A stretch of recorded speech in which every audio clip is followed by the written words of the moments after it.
മോനെ 3 മണിക്ക് ബ്രസീലും സ്കോട്ട്ലാൻഡ് തമ്മിലുള്ള കളിയാ മോനെ.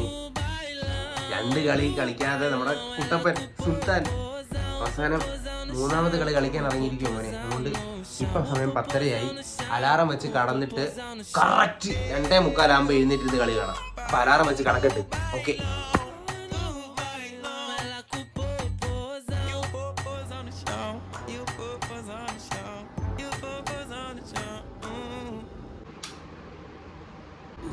എളുപ്പമല്ല കേട്ടാ അലാറം വെച്ച് എഴുന്നേക്കുന്നത്.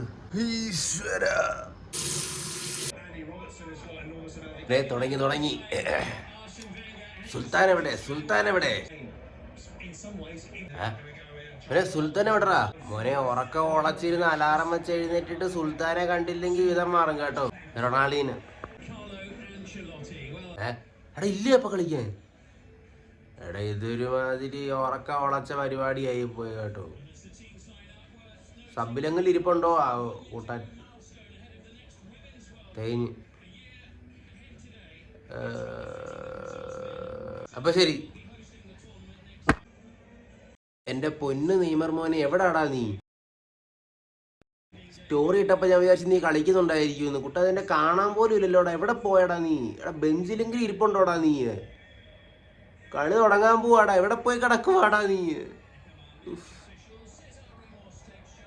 പിന്നെ കുറച്ച് കഴിയുമ്പോൾ വരുമായിരിക്കും, നോക്കിയിരിക്കാം. സുധിയേ, കുട്ടൻ ഇരിപ്പുണ്ട് കേട്ടോ, ബെഞ്ചിൽ ഇരിപ്പുണ്ട്. അപ്പൊ ശരി മോനെ, കളി കാണണ്ട്. അപ്പൊ ശരിക്കും ബൈ.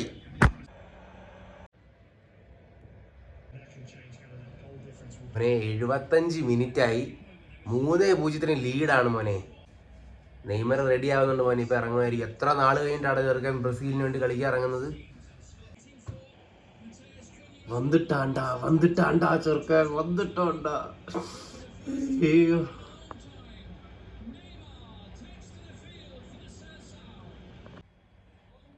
യെസ്. ഓക്കെ. ഇനി ഇരുന്ന് കാണുന്നുണ്ട് സ്വസ്ഥമായിട്ട്. തീർന്ന്. വിസിലടി. മോനെ രാവിലെ ആയി കേട്ടോ, സൂര്യോദയമായി. യെസ്, 3-0 ഗ്രൂപ്പ് സ്റ്റേജിൽ ഫസ്റ്റ്. ഇനി നെക്സ്റ്റ് നോക്കൗട്ട് കാണാം മോനെ. മുടുക്കൻ. 81 ഡേയ്സിന് ശേഷമാണ് മോനെ നെയ്മർ ഒന്ന് ബ്രസീലിന് വേണ്ടി കളിക്കാൻ വന്നത്. ഇതുവാടാ മോനെ. കുറച്ചു നേരം കിടന്ന് ഉറങ്ങട്ടെ മോനെ. അപ്പോൾ ശരി, ബൈ.